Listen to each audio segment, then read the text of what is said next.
Hello and welcome to UPSC Hindi. Very good evening to all of you. कुछ ऐसी चीज़ें जो हिंदी माध्यम के लोग सबसे बड़ी गलती कर रहे हैं इस एग्ज़ाम की तैयारी में, और कहीं ना कहीं जो ऐसी मिस्टेक ये लोग कर रहे हैं या आप अगर ऐसी मिस्टेक कर रहे हो तो आज ही से सावधान हो जाना।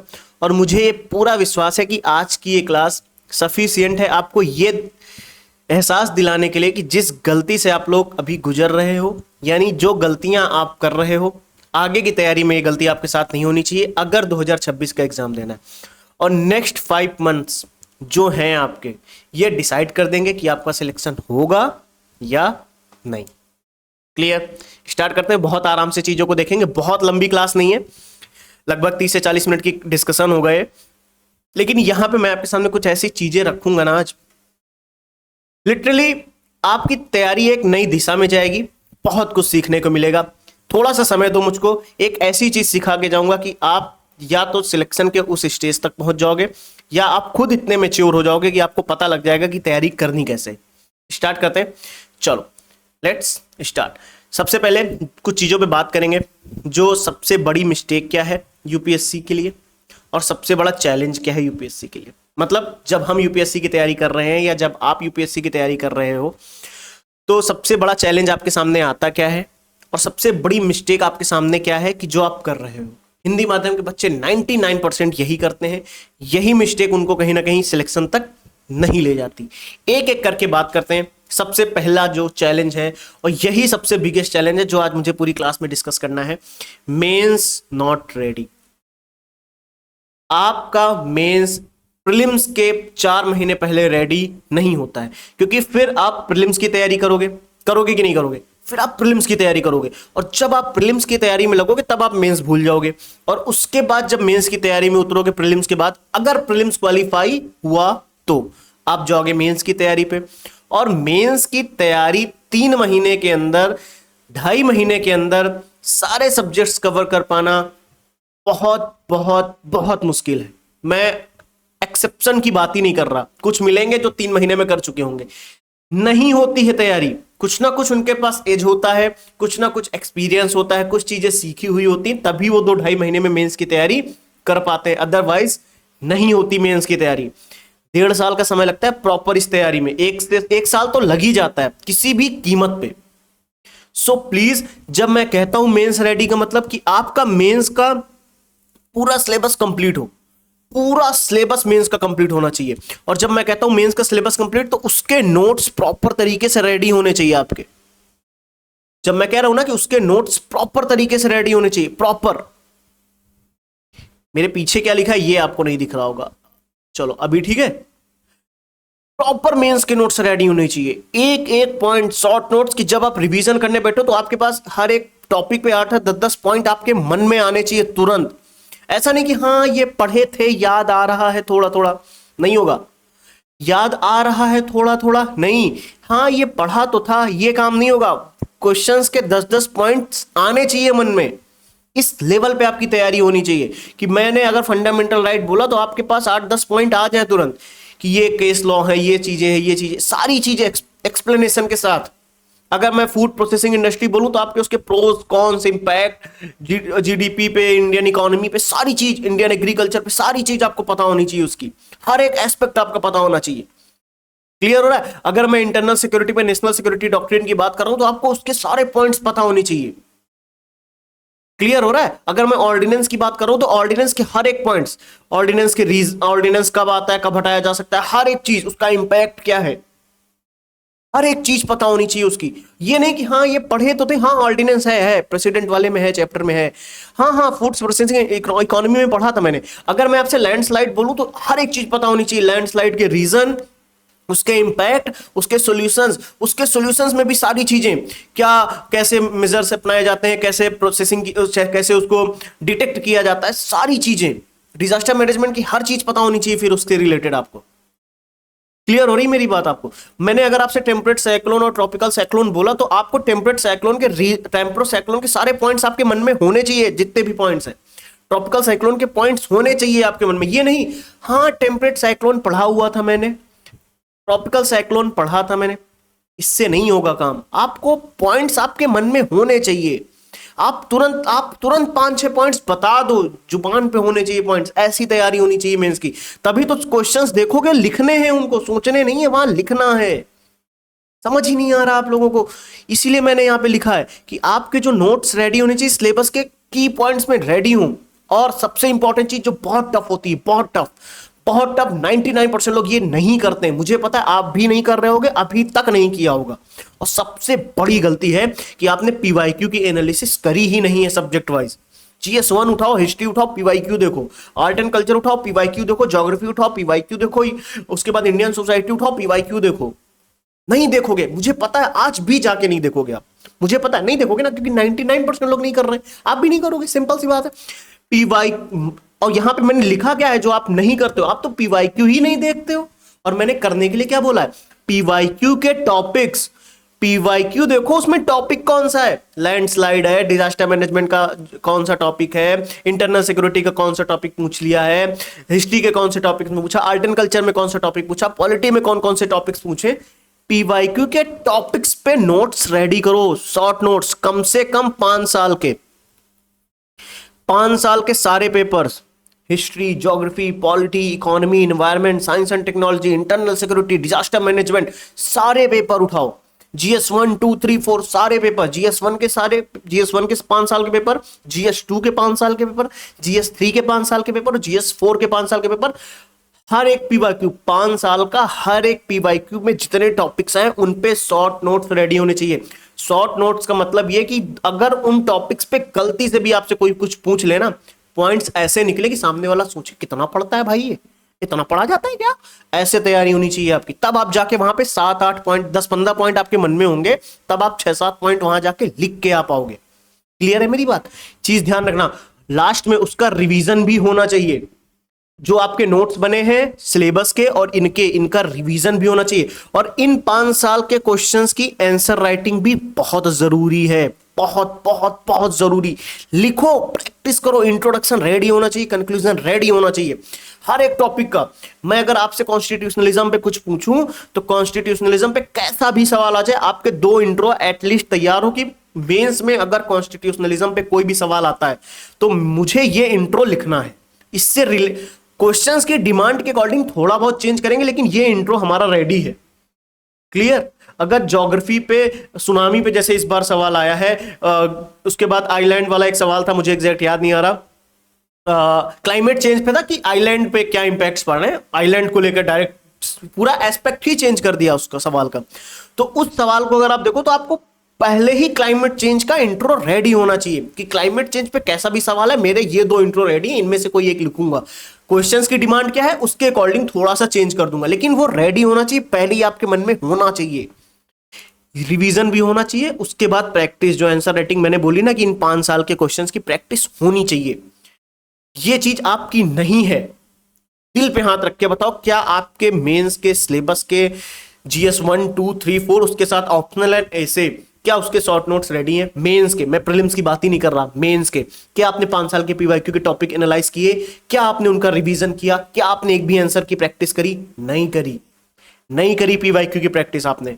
और फिर आप कहते हो कि हिंदी मीडियम का सिलेक्शन नहीं होता, हिंदी मीडियम से बच्चे कम जाते हैं। आप करके तो देखो एक बार, ये लग के तो देखो एक बार, जिस मेहनत की रिक्वायरमेंट एक बार करो तो। देखो ध्यान से, आपको दिख रहा है ना बहुत हल्का, यार ठीक है 5 महीने बहुत हैं, बहुत हैं। देखो GS1 है जिसमें हिस्ट्री है, ज्योग्राफी है, आर्ट एंड कल्चर है, इंडियन सोसाइटी है, और हिस्ट्री में भी एंशियंट, ठीक, मिडीवियल, उसके बाद मॉडर्न। समझ आ रहा है कुछ आपको? कुछ दिमाग में जा रहा है? यही नहीं और देख लो, उसके बाद वर्ल्ड हिस्ट्री। इस बार आ गया ना वर्ल्ड हिस्ट्री से क्वेश्चन, मत पढ़ो मत पढ़ो, पढ़ना पड़ेगा। यही नहीं, पोस्ट इंडिपेंडेंस। समझ आया? हिस्ट्री। अब अगर मैं आपसे अभी पूछ लूं कि आपको ये पूरे subject ancient, medieval, modern, world and post independence पूरा मेंस के पर्सपेक्टिव में कवर करने में कितना समय लगेगा, तो आपके मुंह से पता क्या जवाब है? सर 1.5 महीने तो लग ही जाएंगे, सर 1 महीने तो लग ही जाएगा, 2 महीने तो लग ही जाएगा। आप हिस्ट्री पे 2 महीने देना चाहते हो?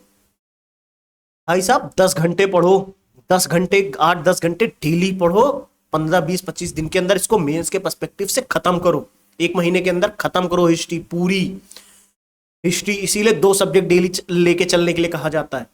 समझ आया कि आप GS1 कंप्लीट करो, और GS1 में फिर आगे ज्योग्राफी भी है, जिसमें physical geography, Indian geography, human and economic geography, world geography, अलग ही पर्सपेक्टिव है उसका। फिर आर्ट एंड कल्चर, पूरा का पूरा आर्ट एंड कल्चर जो मेंस में दिया हुआ है। फिर इंडियन सोसाइटी जो हम मेंस के लिए पढ़ते हैं प्रॉपर।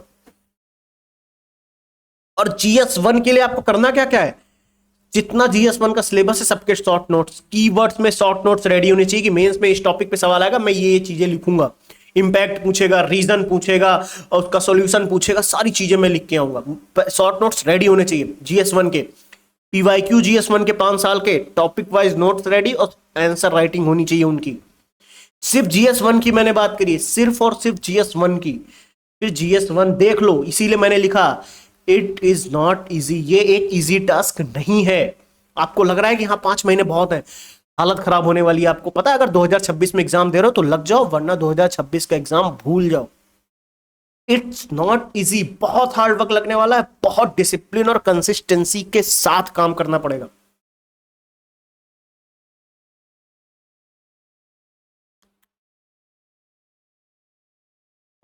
समझ आ रहा है जो चीज मैं समझाने का प्रयास कर रहा हूं?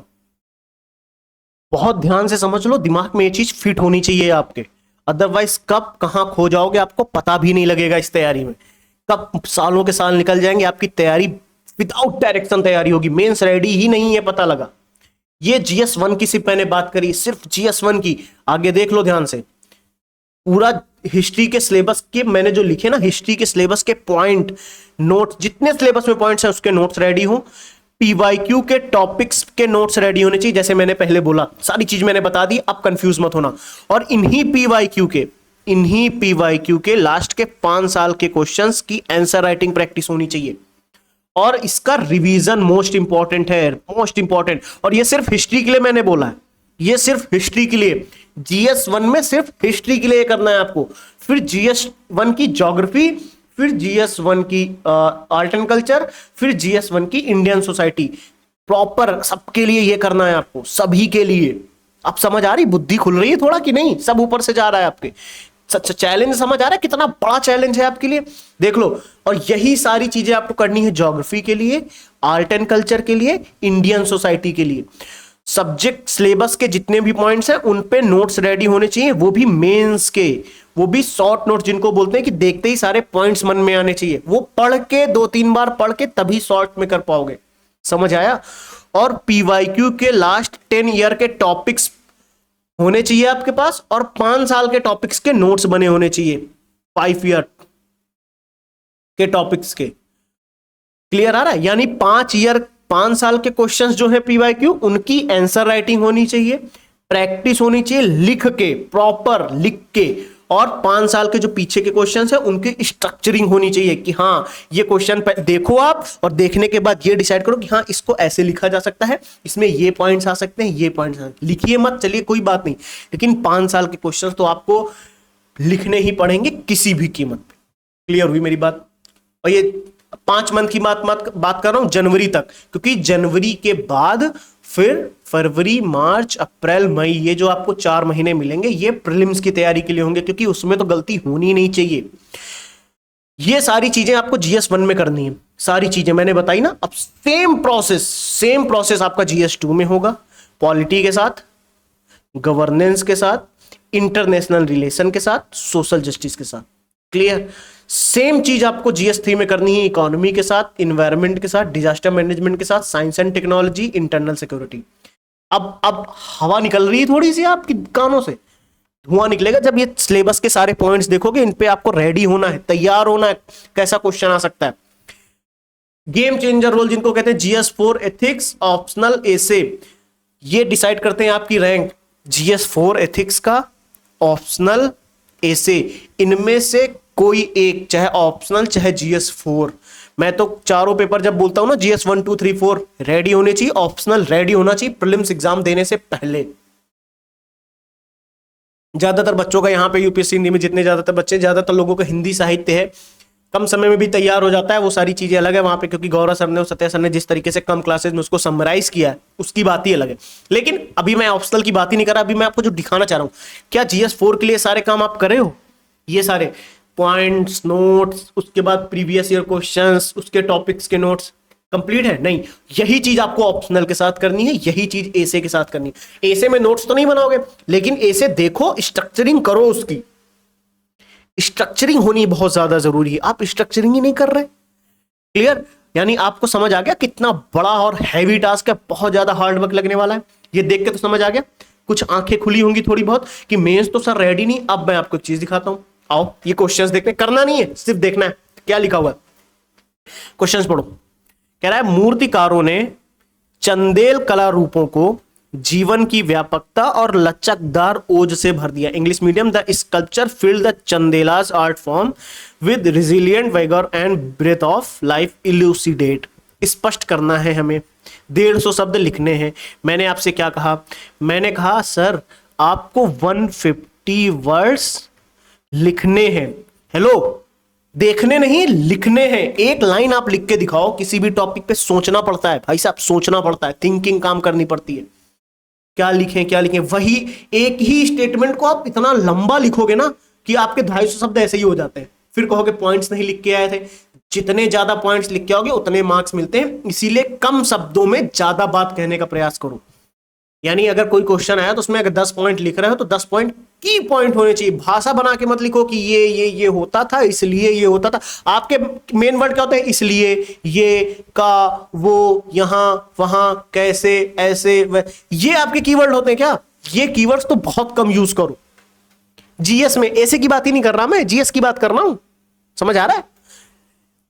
इस क्वेश्चन को आपको 7 मिनट में थिंकिंग भी लेके आना है, यानी थॉट प्रोसेस में भी लेके आना है अपने 7 मिनट के अंदर, विद इन 7 मिनट। उसकी स्ट्रक्चरिंग भी करनी है और आंसर राइटिंग भी करनी है 150 शब्दों में, वो भी जो क्वेश्चंस में पूछा है। ऐसा नहीं कि कुछ भी लिख के चले आओगे, जो क्वेश्चन में पूछा है वो लिख के आना है। सवाल समझ आ रहा है? पढ़ो। अगर आपने ये आर्ट एंड कल्चर पढ़ रखा है तो जरा आप मुझे इस क्वेश्चन के 10 पॉइंट तुरंत के तुरंत गिनाओ। लिखो कमेंट में, अगर आपको पता है ना, लिख के दिखाओ 10 पॉइंट। सर ये चीजें हैं, इस वजह से ओज से भर दिया है व्यापकता को। लिखो। समझ आ रहा है कि नहीं? पेन चलेगी। क्लियर हो रहा है? कुछ माइंड में जा रहा है जो मैं समझाने का प्रयास कर रहा हूं कि बस हाँ ठीक है, कर लेंगे कर लेंगे, नहीं होता है। GS 1 2 3 4 ऑप्शनल ऐसे सारी चीज पड़ी हुई है अभी आपकी, और आप सोच रहे हो कि 2026 के लिए बहुत समय है। बहुत कम समय है, बहुत कम। ध्यान रखना इस चीज को। और एक चीज मैं आपको दिखाता हूं, रुकिए। वेट वेट वेट वेट बालक वेट। जलवायु परिवर्तन यानी क्लाइमेट चेंज, देखो सवाल आ गया ना जिसका मैंने अभी जिक्र किया था। क्लाइमेट चेंज और समुद्र स्तर में वृद्धि, जलवायु परिवर्तन और समुद्र स्तर में वृद्धि कई द्वीप देशों के अस्तित्व को कैसे प्रभावित कर रही? मतलब how are climate change and the sea level rising effect, sea level rise affecting the very existence of many island nation different। ये क्वेश्चंस जो मैंने आपके सामने इसलिए नहीं रखा कि आप इसके आंसर्स लिखो जाके, नहीं। मैं कह रहा हूं आपने अगर ये पढ़ रखा है ना क्लाइमेट चेंज का टॉपिक, तो सिर्फ एक जवाब मेरे को देना, सिर्फ एक जवाब, कि आपको ये सवाल पढ़ने के बाद हाँ हाँ क्लाइमेट चेंज तो पढ़ा है, हाँ हाँ सी लेवल राइज होगा तो कहीं ना कहीं आइलैंड नेशंस है उन पे इंपैक्ट तो होगा, हाँ हाँ होगा, हाँ हाँ होगा, पता है होगा। भाई साहब कैसे होगा? आइलैंड नेशंस पे क्या इंपैक्ट पड़ रहा है? लिखो। सॉल्यूशंस भी देने हैं कुछ पॉइंट्स में आपको, लिखो जाके। आ रहे हैं कुछ पॉइंट? 10 पॉइंट्स लिख के आओगे तब 10 मार्क्स के सवाल में 6 नंबर मिलते हैं, 5 नंबर मिलते हैं, वरना 3-4 पॉइंट लिख के 2 नंबर लेके किनारे बैठोगे, फिर कहते हो सिलेक्शन नहीं होता हिंदी माध्यम का। और ये मैं इतना रूडली इसलिए बोल रहा हूं कि आप लोगों के पास समय कम है बेटा, बहुत ध्यान से सुन लो, बहुत ध्यान से सुन लो, क्योंकि इतने सारे मैसेज मैंने अभी ग्रुप में देखे ना। आप लोग ग्रुप में फालतू की बातें किया करते हो यार। 7,000 लोग जुड़े हो, फालतू की बातें ग्रुप में हो रही हैं। कोई भी रीजनेबल बात आप लोग कर ही नहीं रहे। कोई किसी का मजाक उड़ा रहा है और कोई किसी का मजाक कर रहा है। कोई कह रहा है मेरे पास इसके नोट्स हैं, खरीद लो। कोई कह रहा है मेरे पास इसके नोट्स हैं, ले लो, मैं इसकी कोर्स आपको दे दूंगा। पढ़ाई पे ध्यान कर लो। 4 महीने 5 महीने ये बचे हैं, उसके बाद 4 महीने प्रीलिम्स में लग जाओगे, फिर 2 महीने बचेंगे सिर्फ मेंस की तैयारी के। फिर कहोगे तैयारी नहीं थी मेंस की इसलिए सिलेक्शन नहीं हुआ। नहीं होगा, बहुत टफ है ना, क्योंकि हल्का हल्का एग्जाम तो है नहीं। जो एग्जाम क्लियर कर चुके हैं, मतलब जो एग्जाम क्लियर कर चुका है जो बच्चा, वो अपनी पोस्ट इंप्रूव करने के लिए, अपनी रैंक इंप्रूव करने के लिए दोबारा एग्जाम देने आ रहा है। आपका कंपटीशन उससे, फिर कहते हो मेरा सिलेक्शन नहीं होता। कैसे होगा? टफ है ना, क्योंकि आप गौरव सर से पूछो, कितनी बार बता चुके कि आपको पीवाईक्यू करने, आपको सुनने ही नहीं है। सत्या सर से पूछो, 1000 बार बोला होगा पीवाईक्यू करने, नहीं करने। आपको तो करने, आपको तो ना ऐसा है कि आज एक स्ट्रेटेजी वीडियो मेरा देख लिया, कल फिर दूसरा देखोगे जाके, फिर अगले दिन किसी और का देखोगे जाके, फिर किसी का देखो जाके। मैं कह रहा हूं पीवाईक्यू उठाओ, चैट जीपीटी का यूज करो, टॉपिक्स निकालो, टॉपिक्स की शॉर्ट नोट चैट जीपीटी से तैयार करवाओ पहले शुरुआती क्षणों में, कुछ घंटों में। फिर उसके बाद आप उन टॉपिक्स को बुक से पढ़ो जाके, जो आपका सोर्स है उससे पढ़ो जाके, आपको खुद ही पता लग जाएगा चैट जीपीटी ने सही दिया कि गलत। लेकिन जब बुक से पढ़ोगे तो वो आपका ऑथेंटिक होगा, चैट जीपीटी वाला किनारे कर देना बस। लेकिन तुरंत के तुरंत जो आपका दिमाग काम नहीं करता वो तो करेगा ना चैट जीपीटी, परप्लेक्सिटी, गूगल से। समझ आ रहा है कि नहीं? यूट्यूब पे चले जाओ, कोई टीचर ना कोई ना कुछ बता देगा आपको। लेकिन नहीं, ये तो करने ही नहीं, आपको तो ना मस्ती करनी है।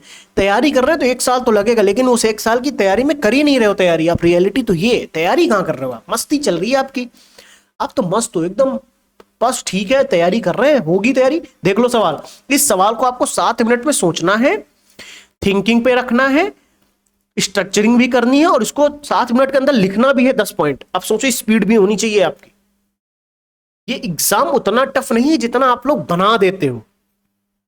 क्यों बना दिया?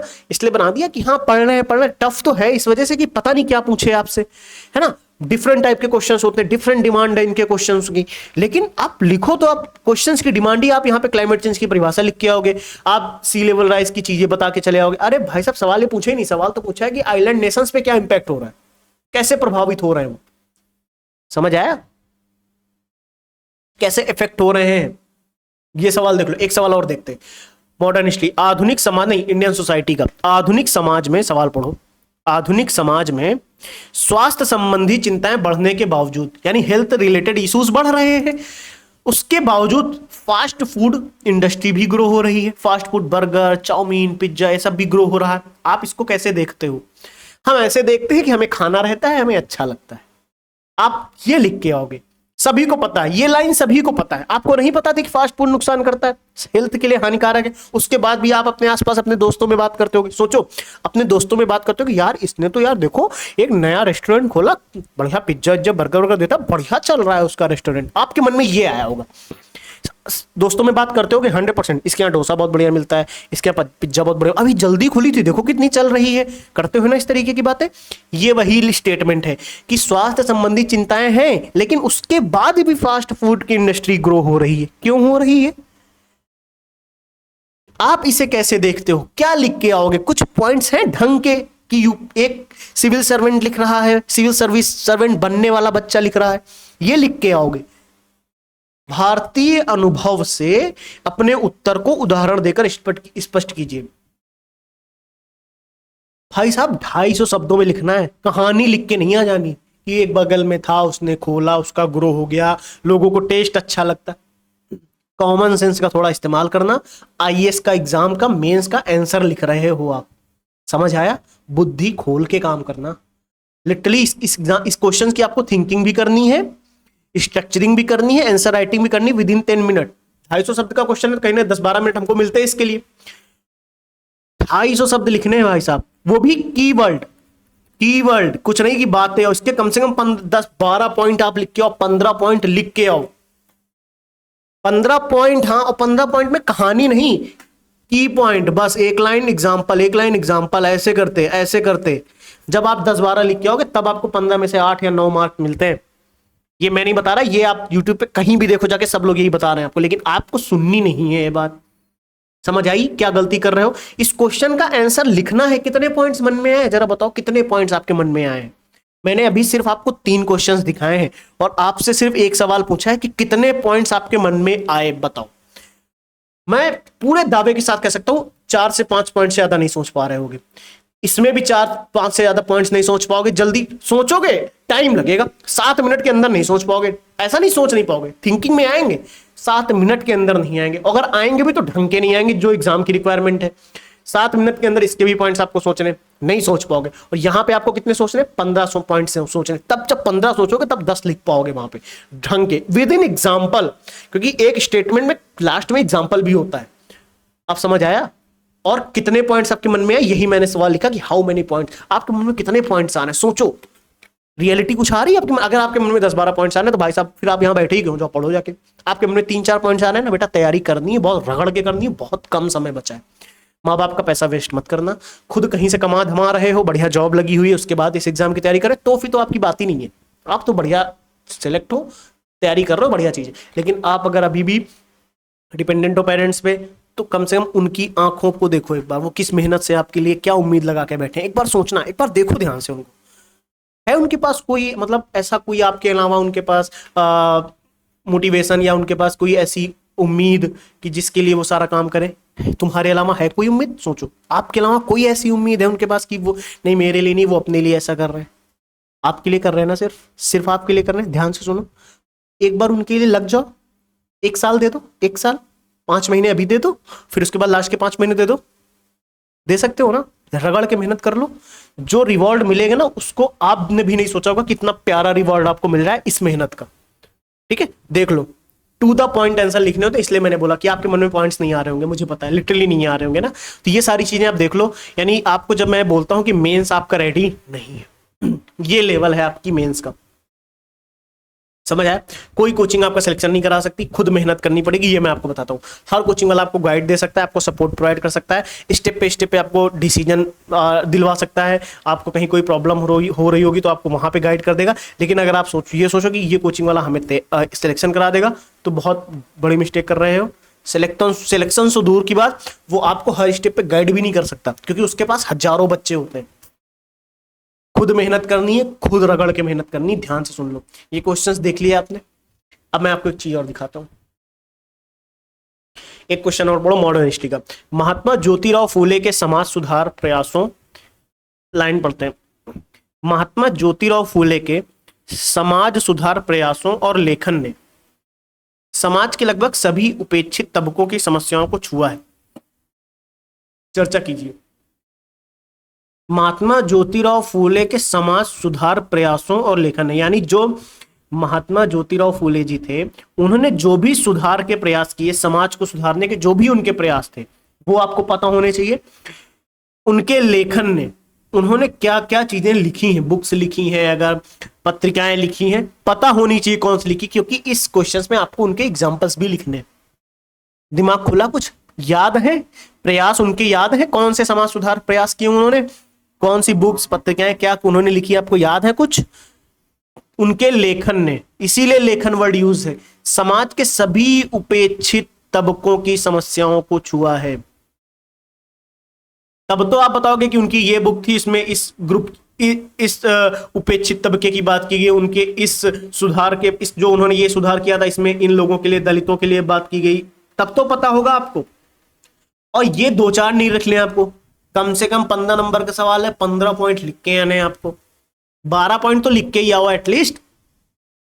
आप बताओ कितने पॉइंट्स आ रहे हैं आपके मन में, और विद इन 10 मिनट आपको थिंकिंग भी करनी है, सवाल की स्ट्रक्चरिंग भी करनी है कि कैसे लिखना है, आंसर राइटिंग भी करनी है इस सवाल की। अब आप सोच लो आप कहां पे हो, किस लेवल पे हो कि इस सवाल का भी आंसर लिखने के लिए आपके पास 10-12 पॉइंट्स मन में नहीं आ रहे। आप आधा घंटा सोचोगे तो आ जाएंगे, लेकिन आधे घंटे में तो 3 आंसर लिखने हैं आपको, 4 आंसर लिखने, हालांकि। समझ आ रहा है? अब देखो मैं आपको एक चीज और बताता हूं, थोड़ा सा लंबी हो चुकी है क्लास, मुझे पता है 25 मिनट हो चुके हैं, आते हैं 5-7 मिनट में मैं सारी चीजें कंक्लूड कर दूंगा। यही रियलिटी आपको दिलानी थी जो मैं पहले बता चुका हूं कि जीएस 1, 2, 3, 4 में से अब जो मैं बताऊंगा उसमें ध्यान रखना। आप 5 महीने हैं आपके पास, अगर आपको अपना सिलेक्शन डिसाइड करना है तो यही 5 महीने हैं जो आपको आपका सिलेक्शन डिसाइड करवा देंगे कि आपका सिलेक्शन होगा या नहीं। ठीक, क्लियर? अब बार बार ये चीज रिपीट करने की तो जरूरत नहीं है मुझे, 5 महीने डिसाइड कर देंगे, 100% डिसाइड कर देंगे। ठीक है, डोंट वरी। बहुत हार्ड वर्क लगेगा, मैंने 100 बार बोला है, आज भी बोल दिया, और ये बहुत टफ है जो मैं बताने जा रहा हूं, बहुत टफ है, क्योंकि हार्ड वर्क बहुत लगेगा, कंसिस्टेंसी भी चाहिए होगी, डिसिप्लिन उससे ज्यादा चाहिए होगा। मोटिवेशन यहां पे किनारे हो जाता है, लंबा गेम है। ठीक है, 5 महीने लगना पड़ेगा, और 99% इसे नहीं कर पाएंगे। आप सुनो क्या, सितंबर है, अक्टूबर है, नवंबर है, दिसंबर है, जनवरी है, 5 महीने आपके पास, सितंबर, अक्टूबर, नवंबर, दिसंबर एंड जनवरी। क्लियर? आपके 4 महीने यहां पे लिखे हैं, एटलीस्ट 3, इससे कम नहीं होने चाहिए। मेंस के पेपर रेडी हूं, कोई भी 3, कोई भी तीन, चाहे GS1, चाहे GS2, चाहे GS3, चाहे GS4, चाहे ऑप्शनल के दोनों पेपर, कोई भी तीन आपके जो मन पसंद हो आप वो तीन कंप्लीट कर लो। आप GS4 और ऑप्शनल के दोनों कंप्लीट करना चाहते हो, डन। आप GS2, 3, 4 कंप्लीट करना चाहते हो, डन। आप GS1, 2, 3 करना चाहते हो, डन। कोई तीन पेपर कंप्लीट करो किसी भी कीमत पे, मेरी मानो तो आप GS2, GS3, GS4 कंप्लीट करो और ऑप्शनल साइड में चलाओ, यानी आपके 5 पेपर कंप्लीट होंगे। GS1 डेली चलाओ, GS2 जैसे ही कंप्लीट, GS2 डेली चलाओ, फिर GS3, GS4, उसके बाद साइड में डेली शाम को ऑप्शनल को समय दो, डेली 1-2 घंटे 3 घंटे ऑप्शनल को दो। सुबह का टाइम आप अपने GS2, GS3, GS4 के लिए रखो, महीने वाइज डिवाइड कर लो कि इन महीनों में पढ़ेंगे GS2, फिर इस 40-45 दिन, फिर 40-45 दिन ये, फिर उसके बाद बाकी के दिन GS4, ऐसे बना लो आप। समझ आया मेरा पॉइंट जो मैंने आपसे बताना चाहा? ये चीज आपको ध्यान रखनी पड़ेगी, इसके अलावा कोई चारा है नहीं। जैसे आपने क्या सोचा, जैसे आपने कहा कि सितंबर अक्टूबर GS2, फिर नवंबर दिसंबर GS3 और जनवरी में GS4 करेंगे, ऐसे आपने बना लिया, ठीक है। तो अब डेली सुबह पढ़ो GS2, सुबह GS3 और सुबह GS4, शाम का समय आप ऑप्शनल को दो। आप देखोगे जनवरी तक आपका पूरा GS2, 3, 4 और ऑप्शनल रेडी। क्लियर? ये चीज आपको करनी पड़ेगी, लेकिन बहुत मेहनत लगेगी, बहुत बहुत बहुत हार्ड वर्क लगेगा, बहुत। आपको शायद इसका अंदाजा भी नहीं है, रगड़ के मेहनत लगती है, रगड़ के भाई साहब पढ़ना पड़ता है, क्योंकि किताबें देखनी नहीं है, नोट्स देखने नहीं है, याद करना है भाई साहब। पॉइंट्स याद होने चाहिए, याद करने हैं पॉइंट्स, मेमोराइज, हाँ याद करने, समझने हैं, उसको लिख के प्रैक्टिस भी करनी है थोड़ी बहुत। मुझे पता है 5 साल के PYQ लिख नहीं पाओगे आप लोग इन 5 महीनों के अंदर, क्योंकि पढ़ना भी है। 2-3 साल के तो लिख ही लेना, फिर आप एग्जाम जब प्रीलिम्स क्वालिफाई हो जाए तब फिर बहुत आंसर राइटिंग प्रैक्टिस करनी। तो एटलीस्ट इन 5 महीनों में आपकी कम से कम 3 मिनिमम है, इससे कम नहीं, मिनिमम 3, ज्यादा से ज्यादा तो आप जितने कर पाओ 4, मैं कहता हूं कि आइडियल है, 4-5 तो हो जाए तो बहुत बढ़िया है ना? ठीक है, समझ आ गई, टास्क समझ आ गया, क्या चैलेंज है आपके सामने, करना ये है। आप सोचो, और रेडी जब मैं कहता हूं कि आपको 4 महीने में, इन 5 महीनों में आपके मेंस के 4 सिलेबस, 4 पेपर या 3 पेपर रेडी होने चाहिए या 5 पेपर रेडी होने चाहिए। तो रेडी का मतलब ऑल सब्जेक्ट, जितने भी उस पेपर में सब्जेक्ट हैं, GS1 में, GS2 में जितने, क्योंकि GS1 हम लोग पता क्यों कहते हैं बाद में करो, इसलिए क्योंकि कहीं ना कहीं आप देखोगे आर्ट एंड कल्चर आपकी प्रीलिम्स में भी है, मॉडर्न हिस्ट्री आपकी प्रीलिम्स में भी है, लेकिन internal security, disaster management, governance, ये सारी चीजें आपके प्रीलिम्स में नहीं है ना, तो इस वजह से कहते हैं ये मेंस का पहले कंप्लीट कर लो, इसलिए GS2, GS3, GS4 बोला जाता है। और ऑप्शनल GS1 जब आप पढ़ते हो तो कहीं ना कहीं आपको मेंस का आइडिया मिलने लगता है, all subject of that paper, यानी उस पेपर में चाहे GS2 की बात हो, चाहे GS3 की बात हो, चाहे GS4 की बात हो, चाहे ऑप्शनल, जितने भी पेपर हैं उस सब्जेक्ट में। GS3 में जैसे economy, environment, science and technology, disaster management, internal security, ये सारे पेपर उस सब्जेक्ट के GS3 के। मेंस के शॉर्ट नोट्स बने होने चाहिए हर सब्जेक्ट के की पॉइंट्स के साथ, जैसे मैंने पहले बता दिया, और लास्ट के 5 ईयर के PYQ लिखे होने चाहिए। हालांकि 5 ईयर बहुत हो जाता है जब इतनी ज्यादा हार्ड प्रिपरेशन होती है, 2 साल के लिख लो, 3 साल के लिख लो, बहुत है, बाद में फिर लिखते हैं प्रीलिम्स के बाद। GS पेपर वाइज स्ट्रेटजी में बहुत जल्द लेकर आऊंगा, डोंट वरी। कैसे GS1 करना है आपको, कैसे GS2 करना है आपको, कैसे अगर चाहिए तो आज कमेंट कर दो कि हाँ चाहिए, स्ट्रेटजी चाहिए GS2 की, 3 की, 4 की, प्रॉपर चाहिए, प्रॉपर चाहिए तो मैं दे दूंगा आपको। प्रॉपर थोड़ा समय लगेगा क्योंकि मुझे खुद एनालाइज करने होते हैं क्वेश्चंस, उसके बाद ही मैं दे पाऊंगा, अदरवाइज नहीं। थोड़ा समय देना मुझको, मैं दूंगा, जरूर दूंगा, लेकिन PYQ के टॉपिक्स भी मैं आपको दूंगा, डोंट वरी। क्लियर? मैं हेल्प करूंगा आपकी जितनी कर सकता हूँ PY मैं, लेकिन टॉपिक वाइज दूंगा ना। GS2 उठाऊंगा तो उसके PYQ के टॉपिक्स दूंगा आपको 10 साल के, फिर GS3 के टॉपिक्स दूंगा 10 साल के, फिर सब्जेक्ट वाइज दूंगा, पॉलिटी के ये हैं, एक क्लास पॉलिटी की दूंगा, फिर गवर्नेंस की आएगी। ऐसे एक बार में कैसे दे देंगे, मुश्किल पड़ता है ना, थोड़ा सा आप खुद सोचो यार, इतनी जल्दी कैसे, थोड़ा सा समय दो, 4-5 दिन का दे सकते हो इतना, लेकिन ये आपको खुद करोगे तो बहुत बढ़िया रहता है। हालांकि मैं आपकी जहां तक हेल्प कर पाऊंगा मैं करने के लिए तैयार हूं, क्योंकि इस 5 महीने में अकेले कर पाना बहुत चैलेंजिंग है, मुझे पता है। इसलिए एक चीज और मैं आपको बता देता हूं कि जो जितने बच्चे ध्रुव बैच ज्वाइन किए हैं उनके लिए यहाँ पे फायदा बहुत ज्यादा रहता है कि हम वहां पे 500+ क्वेश्चंस की प्रैक्टिस कराते हैं क्लासेस में ही। ठीक है, सिर्फ इतना ही नहीं होता ध्रुव बैच में, आप देखोगे कि वहां पे जो प्रैक्टिस होती है उसमें आपको प्रैक्टिस करनी होती है। क्लास में तो समझाया जाता है, इसलिए अगर मेरी क्लासेस आप ध्रुव की देखोगे जाके, वहां पे मैंने टाइमर ऑन करके प्रैक्टिस करवाई, टाइमर ऑन अब लिखो, टाइमर ऑन अब लिखो, टाइमर ऑन अब लिखो, पहले मैं पढ़ाता हूं, उसके पॉइंट्स बताता हूं, तुरंत के तुरंत पढ़ा है आपने, अब लिखो, ट्राई करो, कुछ लिखने का ट्राई करो, कुछ तो लिखोगे, कुछ समझ आएगा, कुछ लिखो अपने मन से, कुछ भी लिखो, तो वहां पे काफी इंप्रूवमेंट देखने को मिलता है। और ध्रुव बैच की सबसे इंपॉर्टेंट चीज जो सबसे टफ होती है ना बच्चों के लिए, जो मैंने पहले बोली थी, क्या बोला था मैंने कि 99% लोग यहां पे अटक जाते हैं, पीवाईक्यू के टॉपिक्स ही नहीं निकालते और नोट्स ही नहीं बनते। तो मैंने बोला मैं आपको करके दूंगा, यूट्यूब पे आराम से करा दूंगा सारे टॉपिक्स। लेकिन जितने बच्चे ध्रुव में हैं उनको पता है क्या फायदा है वहां पे, कि वहां पे पीवाईक्यू के टॉपिक्स पे ध्यान से सुनो, जो पीवाईक्यू के टॉपिक्स हैं उन पे नोट्स आपको मिल जाते हैं, मतलब क्योंकि उन्हीं टॉपिक्स के बहुत सारे क्वेश्चंस आपको कराए जाते हैं वहां पे। तो कहीं ना कहीं आप देखोगे उन टॉपिक्स पे क्वेश्चंस हो गए, इसका मतलब आपके नोट्स रेडी हो गए, क्योंकि उन क्वेश्चंस की इंफॉर्मेशन आपके नोट्स के फॉर्म में आ गई, और साथ ही प्रैक्टिस भी हो जाती। आप समझ आया, आप समझ आए क्यों इंपॉर्टेंट है ध्रुव बैच, क्योंकि वहां पे हम लोग पीवाईक्यू की प्रैक्टिस बहुत अच्छे से, और न्यू क्वेश्चंस भी होते हैं, सिर्फ पीवाईक्यू नहीं होते, न्यू क्वेश्चंस भी होते हैं।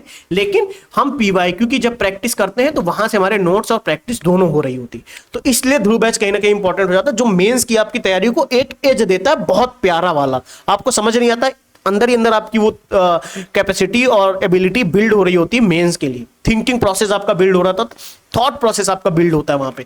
इसलिए पीवाईक्यू की जब मैं बात करता हूं, इसलिए पीवाईक्यू के टॉपिक्स आप लोग को निकालो, तो ये ध्रुव बैच में हालांकि होता है, तो आपको उनके शॉर्ट नोट्स भी रेडी हो जाते हैं, प्रैक्टिस भी हो जाती है। ध्रुव बैच की मैं बात कर रहा हूं। फिर अगर आप देखो सृजन बैच, एक ये भी चलता है यहाँ पे यूपीएससी हिंदी में, तो आपने सबसे इसकी प्यारी खास बात क्या है, आपने अगर कोई भी टॉपिक पढ़ लिया, आपने GS1 पढ़ लिया है, आपने GS2 पढ़ लिया है, आपने GS3 पढ़ लिया है, कोई भी एक पढ़ लिया है, या फिर कोई भी नहीं पढ़ा है, तब भी क्या होता है यहाँ पे, ध्यान से सुनो, यहाँ पे डेली आपको टॉपिक दिए जाते हैं। सृजन में 1 महीने का होता है, हर महीने चलता है, डेली आपको टॉपिक्स आते हैं, है ना, टॉपिक्स मिलते हैं आपको, वो टॉपिक्स आपको सुबह दिया जाता है, शाम तक उस टॉपिक को तैयार करना है आपको, सिर्फ वही टॉपिक नहीं करना, 1-2 घंटे में उसको तैयार कर लो, फिर आप बाकी अपनी तैयारी करो, तो आपको वो टॉपिक तैयार। और ये टॉपिक पता कौन से होते हैं, पीवाईक्यू से लिए जाते हैं, करंट अफेयर से लिए जाते हैं, और जो इश्यूज चल रहे होते हैं करंट के, जो इंपॉर्टेंट होते हैं मेंस के पर्सपेक्टिव में, मेंस के पर्सपेक्टिव में ये टॉपिक्स उठाए जाते हैं। समझ आ रहा है, यानी सृजन में इन टॉपिक्स को हम लोग उठाते हैं। यहां पे क्या फायदा होता है, अब ध्यान से सुनो, सबसे इंपॉर्टेंट फायदा यहां पे क्या होता है, कि आपका जो आंसर राइटिंग का फियर है ना, वो हर महीने धीरे धीरे कम हो जाता है, डर खत्म है आंसर राइटिंग से, कुछ तो लिखेंगे, टॉपिक्स पढ़ लिए आप तो लिख ही देंगे, ऐसे डर खत्म होता है, आपको थोड़ा कॉन्फिडेंस रहता है, हाँ पढ़ा हुआ है लिख देंगे। फिर धीरे धीरे आप एक ऐसी स्टेज पे आते हो कि आपने कुछ भी नहीं पढ़ा ना किसी टॉपिक के बारे में, फिर भी लिख ले जाओ, ये लेवल होता है। फिर सृजन का यही काम नहीं, जो मैंने बोला ना टॉपिक्स, वो टॉपिक्स आपके रेडी होते हैं उन पे, क्योंकि आपने पढ़ा है तो कहीं ना कहीं आपके शॉर्ट नोट्स भी रेडी हो गए, आपने जरूर उसी तरीके से पढ़ा होगा, आपके शॉर्ट नोट्स भी रेडी, आपका रिवीजन हो जाता है आंसर राइटिंग की जब क्लास होती है। सिर्फ यही नहीं होता, आंसर राइटिंग जब कराई जाती है उसके बाद उसका फीडबैक भी दिया जाता है। ये है सृजन बैच, यानी ध्रुव और सृजन को अगर कंबाइन कर दो तो मेंस की बहुत अच्छी तैयारी करा दी जाती है आपकी, ठीक है। यानी जो डर होता है ना पीवाईक्यू के टॉपिक्स वाला, सबसे बड़ा डर तो यही नहीं करते, जिसने ये कर लिया, आप गौरव सर के वीडियोस देखो, वहां बार बार बोलते जिसने पीवाईक्यू कर लिए सिलेक्शन कोई रोक नहीं सकता उसका। फिर ये नहीं कि वहां पे जैसे उन्होंने कहा कि आप एग्जाम में जाके कुछ लिखो ही ना, फिर आपका सिलेक्शन ना हो, तो आप कह लो सर पीवाईक्यू किए थे सिलेक्ट नहीं हुए, लिखना तो पड़ेगा ना, ठीक है। तो अब जैसे चैलेंज वही जो मैंने सारा बिगेस्ट चैलेंज मैंने आपके सामने रखा कि GS1, 2, 3, 4 और ऑप्शनल कोई भी 4-5 महीने में कंप्लीट करने हैं आपको, ठीक है। अगर 3 भी हो रहे हैं तो बहुत बढ़िया, लेकिन मैं तो कहूंगा 4 कर लो, ठीक है। यहां तक चीज क्लियर हुई आपको। और जब मैं कहता हूं कंप्लीट करने हैं तो सिलेबस के पॉइंट्स, उनके शॉर्ट नोट्स रेडी होने चाहिए, सिलेबस में जितने भी पॉइंट्स रेडी होने चाहिए, 4 पेपर कोई भी। सबसे डिफिकल्ट टास्क जो मैंने पहले ही बोला कि लोग पीवाईक्यू के टॉपिक्स के शॉर्ट नोट्स नहीं बनाते, वो दुनिया भर के वीडियोस देखने में मस्त रहते हैं, आप भी शायद यही करते होंगे।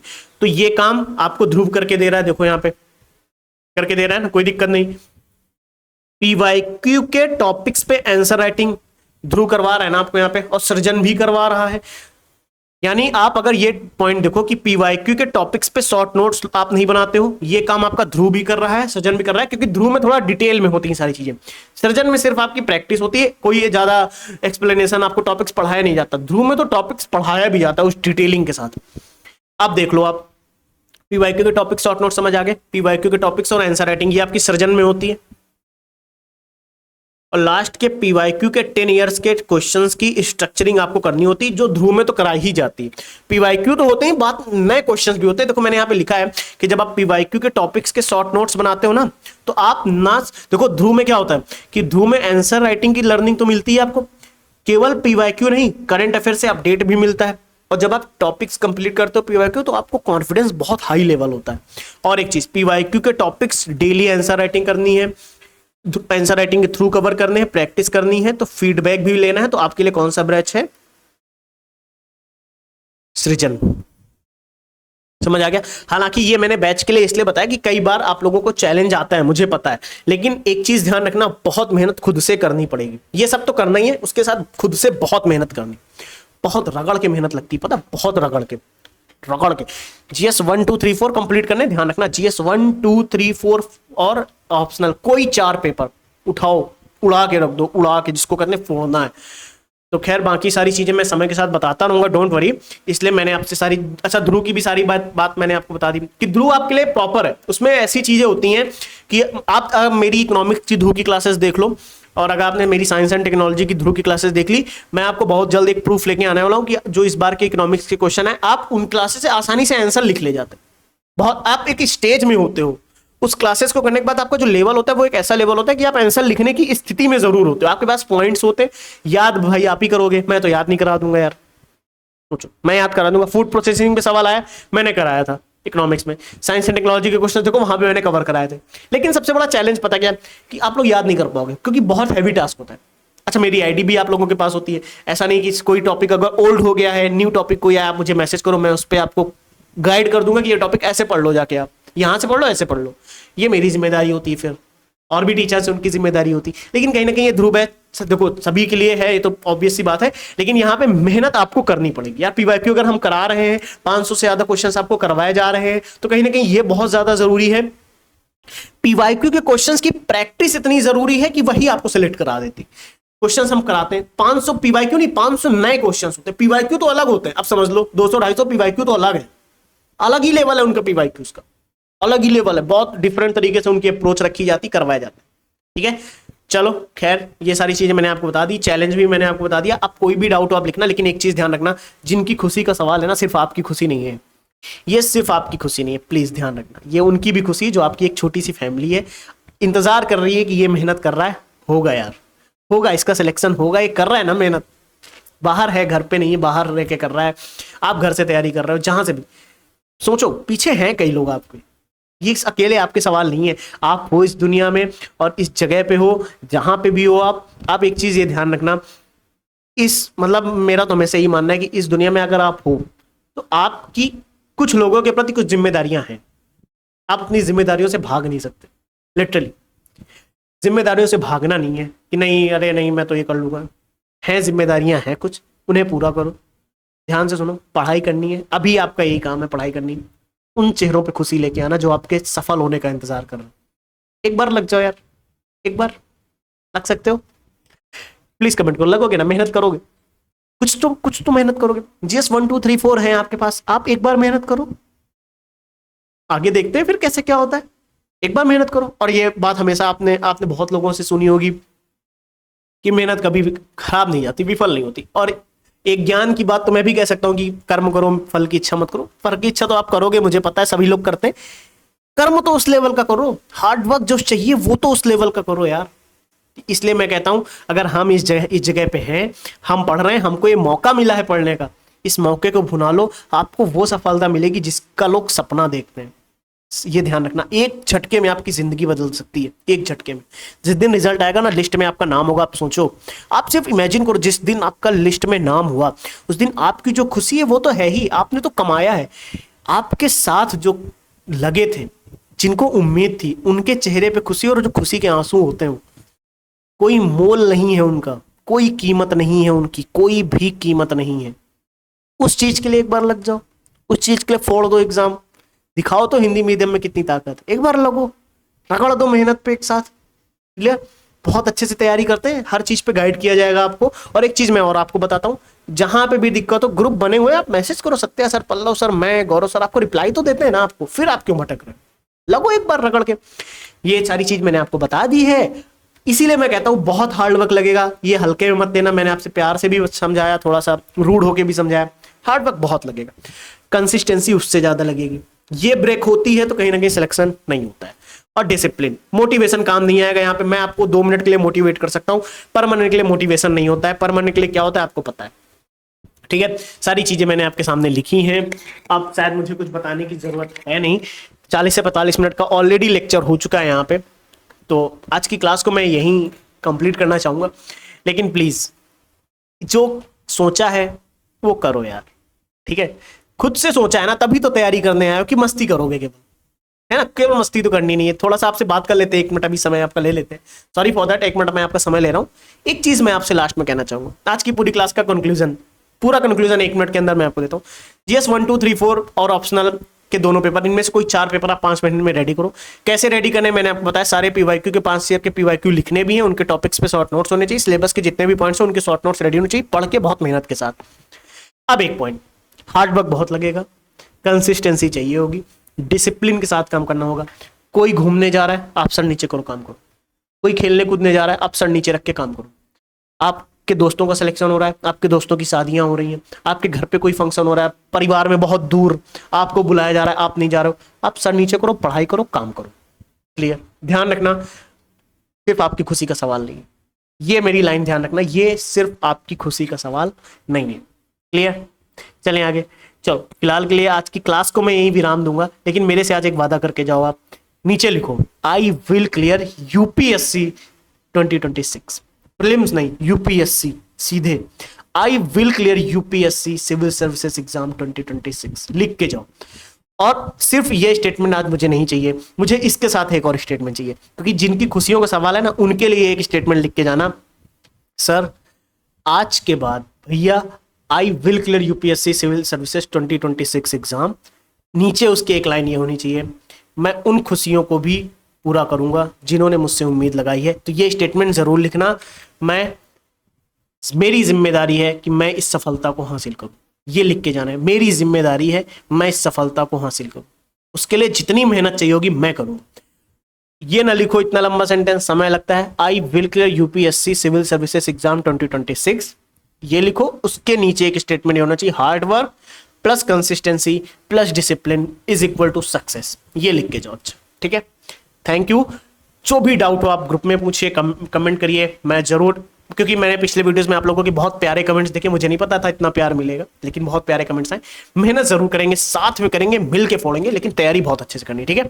थैंक यू, टेक केयर, ध्यान रखिएगा, बाय बाय।